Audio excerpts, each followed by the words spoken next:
Selon une étude récente de Africa No Filter, l'Afrique perd chaque année 4,2 milliards de dollars à cause des narrations déformées et non représentatives du continent. Le Sahel, une région souvent réduite à ses crises, conflits armés, bouleversements climatiques, fragilité économique, n'échappe pas à cette perception. Pourtant, derrière cette apparente fragilité émerge une autre réalité, celle d'une résilience qui s'exprime à travers la créativité et l'engagement de ces artistes et entrepreneurs. Moi, ce qui anime ma résilience par rapport à tout ce qui se passe dans la région, j'ai estimé quand je me suis lancé dans ces secteurs qui sont autour du tourisme et de la culture, de l'artisanat d'art aussi évidemment, c'était aussi parce que j'estimais que c'était aussi des opportunités pour régler ou offrir des solutions à toutes les problématiques qu'il y avait dans le Sahel, surtout sociales, sécuritaires et économiques. En 2023, le tourisme international en Afrique a retrouvé 96% de son niveau d'avant la pandémie de la Covid-19, témoignant d'un regain d'intérêt pour les richesses culturelles du continent. Au Niger, par exemple, l'artisanat, pilier de l'économie locale, représentait 25% du produit intérieur brut en 2021, employant environ 1,2 million de personnes. Cette dynamique s'étend à d'autres pays de la région comme le Mali, où les jeunes s'engagent de plus en plus pour devenir des acteurs du changement économique et social. Et si on veut contribuer à l'évolution de notre pays, il faudra se lever et créer des emplois. Et les jeunes ont commencé à créer des emplois. Ce désir de transformation et d'autonomisation des jeunes n'est pas seulement porté par les hommes, mais aussi par les femmes, qui souvent invisibilisées se battent pour changer les narrations dominantes. Quand on parle des femmes et quand on parle du Niger, qui est quand même au cœur du Sahel, parce que souvent on nous raconte en fait un chiffre et aussi en fait on compte nos misères, mais la beauté n'est presque jamais au rendez-vous. Cependant, si la création d'emplois constitue un défi majeur et que les voix des femmes sont essentielles à ce changement, au Mali, au Niger et au Burkina Faso, en quoi les artistes jouent-ils un rôle crucial en tant que catalyseur du changement social? Je pense que la musique, le théâtre, la danse, c'est des éléments fondamentaux qui peuvent aider la résilience, qui peuvent aider la mémoire collective, qui peut aider à reconstruire cette déchirure de la société. À travers les témoignages et les récits de ceux qui façonnent l'avenir de la région, ce film explore un Sahel inattendu, un espace où l'art devient un levier puissant de dialogue et de transformation sociale. Voici l'autre Sahel, là où la résilience rencontre la culture.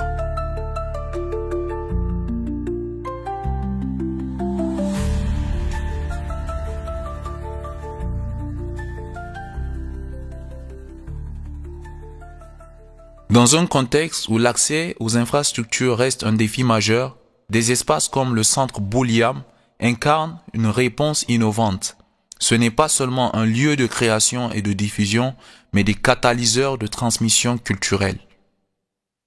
Pour Zabda, l'investissement dans la culture est un pari sur l'avenir.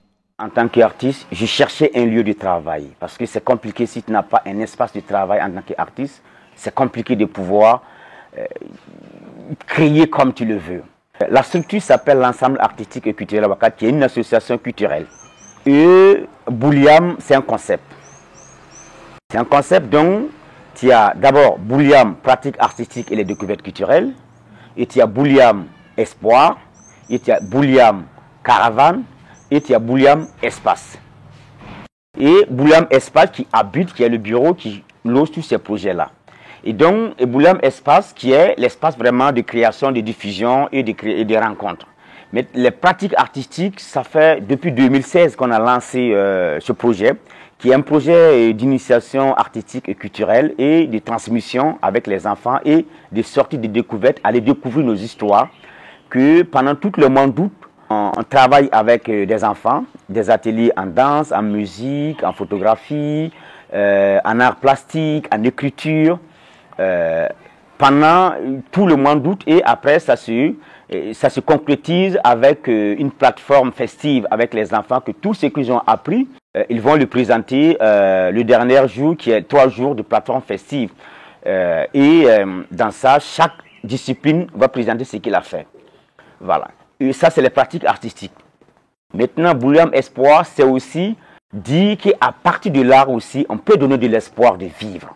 C'est aller travailler aussi avec les déplacés internes, des personnes qui sont vraiment, qui ont fui la guerre, qui ont des personnes démunies, qui n'est pas de Ouaga. Et là, on ne travaille pas à Ouaga, on quitte carrément Ouagadougou pour aller vraiment travailler avec les enfants de la communauté d'accueil et des enfants déplacés, pour créer cette fusion-là, pour leur donner le sourire, pour leur donner que la vie est toujours espoir, la vie peut toujours continuer. Ça, c'est Bouliam Espoir.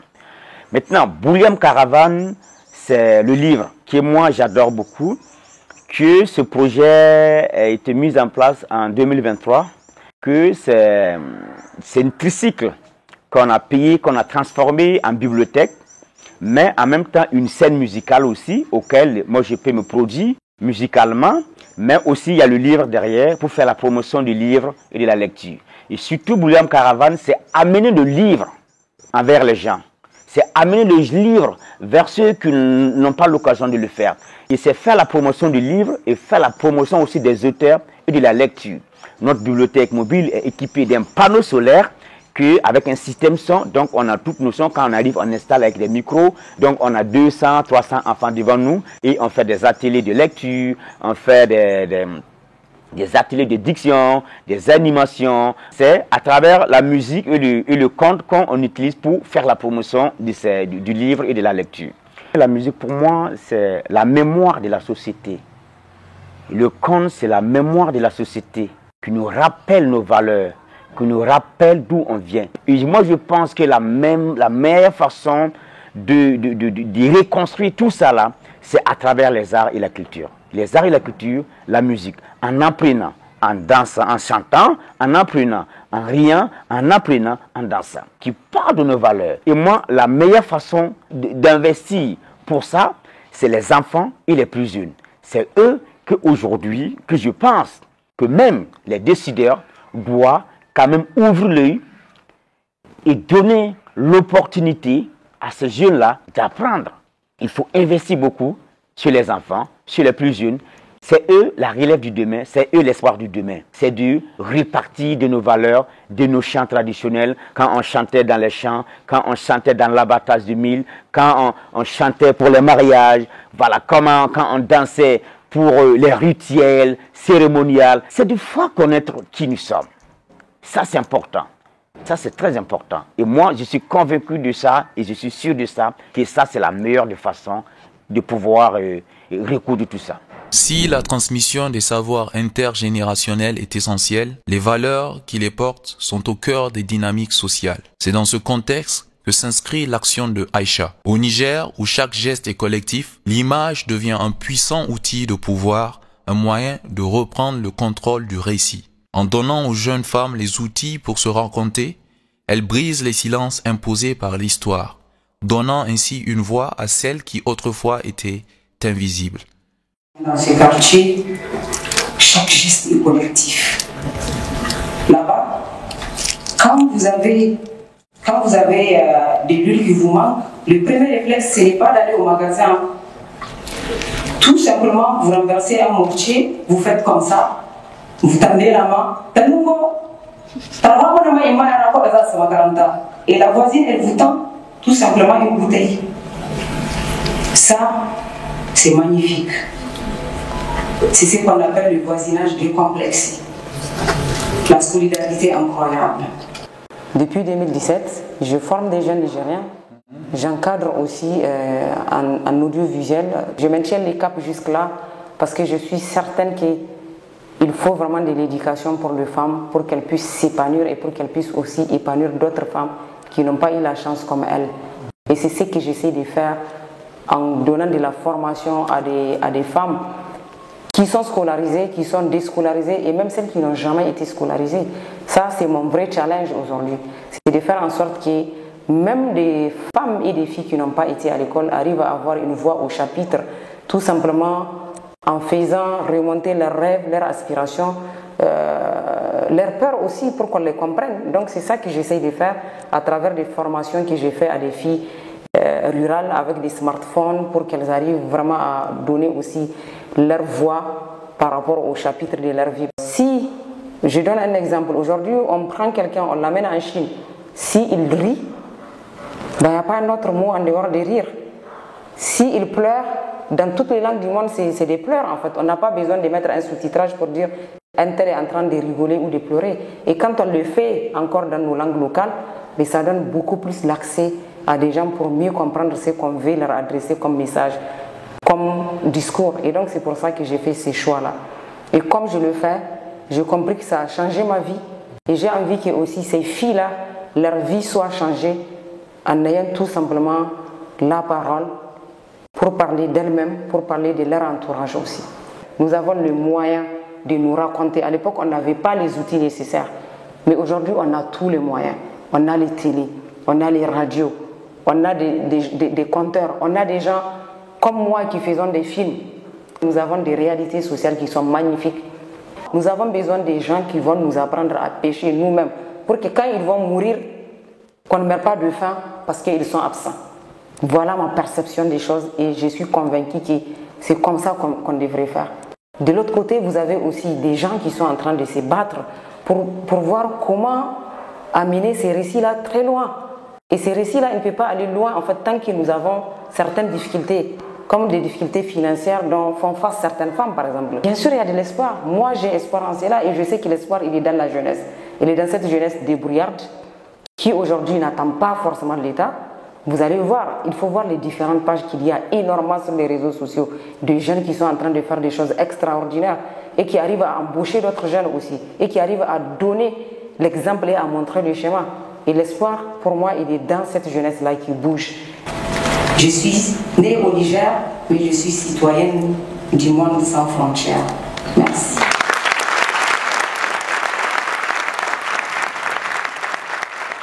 Si le secteur du tourisme et de l'artisanat d'art reste fragilisé par les crises actuelles, elle reste et demeure une force vive de résilience économique.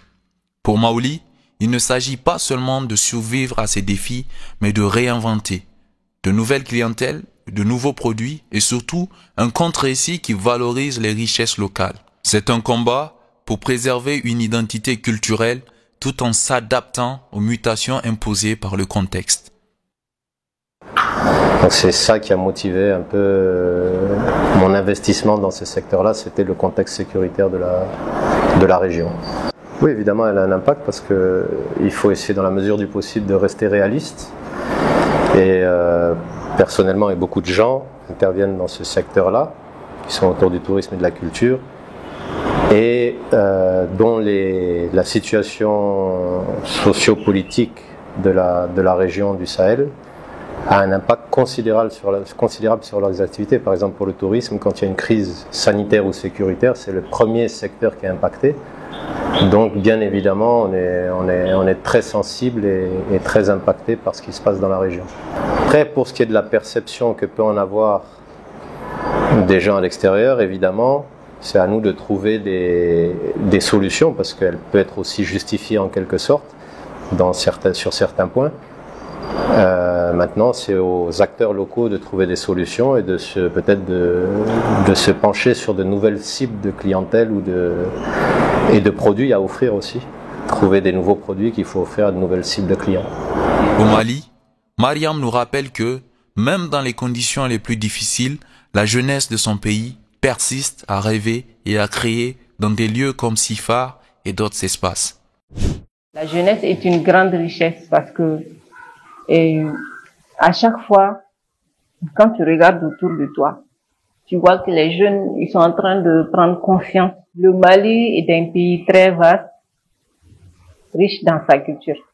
C'est difficile dans le domaine de l'art, c'est difficile, mais dans le théâtre, la danse, l'art plastique, on crée beaucoup d'activités. Par exemple, chez nous, presque chaque année, on crée des formations des enfants, comme on appelle, de notre quartier résidentiel là où nous sommes.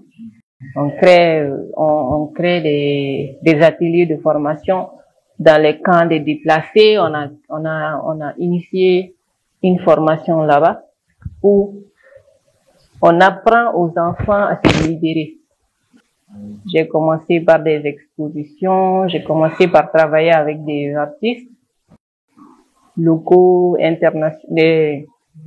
internationaux, et j'ai participé beaucoup à leur visibilité parce que au début, mon projet avec les artistes, c'était de leur donner une visibilité, de leur faciliter l'accès au public, au grand public. Donc, c'était ça mon projet. Et j'ai eu à faire, on peut dire, une trentaine d'expos. Donc, on a commencé à travailler. On a notre première exposition qu'on a fait. C'était Indépendance, je me libère et j'évolue. On disait que on peut pas avoir une indépendance si on est toujours enchaîné mentalement et même physiquement parce qu'on est toujours lié comment on appelle ça là, même pour de suite, si les financements ne viennent pas de l'extérieur, nous artistes, est-ce qu'on peut travailler? Quand je dis un Malien a acheté mon tableau, ça me rend fière. Mais je ne peux pas le dire parce qu'il y en a pas beaucoup qui l'achètent. Tu vois un peu. Valorisons d'abord l'art plastique, la danse, je vais dire le théâtre, tout ce qui se passe autour de moi. Je me dis peut-être que c'est pour la bonne cause. C'est vrai que des fois je me pose des questions et j'ai des inquiétudes. Je m'inquiète en fait pour la situation. La situation des fois ça m'inquiète. C'est normal de se poser des questions. Si pour Mariam, la transmission artistique est essentielle à la résilience, elle soulève également la question de la reconnaissance locale. Valoriser les talents et la création artistique, c'est en faire une fierté nationale, soutenue par la communauté et accessible à tous. Malgré les obstacles, l'engagement reste une constante. Maouli et tant d'autres artistes et entrepreneurs de la région montrent que l'impact n'est pas seulement une intention, mais une nécessité.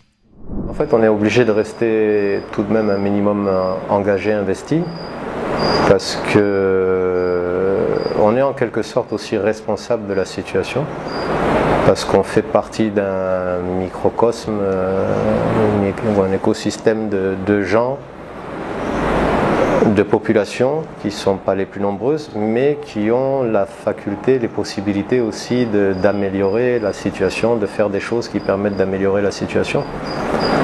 Donc évidemment on reste engagé, investi dans les domaines en question autant qu'on le peut, mais toujours, comme je dis, toujours en essayant de rester réaliste et surtout d'avoir de l'impact. Il faut surtout aujourd'hui dans les projets, c'est surtout l'impact qu'il faut rechercher. Parce qu'on ne peut plus faire de saupoudrage, la situation nous l'exprime tous les jours, qu'il faut absolument réagir avec des projets qui ont de l'impact, qui vont améliorer la situation des populations avec nous, des communautés qui vivent avec nous, enfin de la communauté nationale à laquelle on fait partie, et même celles qui sont autour. Donc on n'a pas le choix parce que sinon c'est nous qui en pâtirons de la situation, puis elle empirera. Au-delà des crises, le Sahel se réinvente par la force de ses voix. Des voix d'artistes et d'entrepreneurs de cette région qui ne se contentent pas de traverser les crises, ils les transforment, ils créent et redéfinissent le récit. Chaque projet devient une opportunité d'améliorer les conditions de vie, de renforcer des liens communautaires et de redonner espoir. L'art et l'entrepreneuriat ne sont pas des luxes ici, mais des actes de résilience et de transformation, celle d'un Sahel qui se dévoile chaque jour. Un autre Sahel.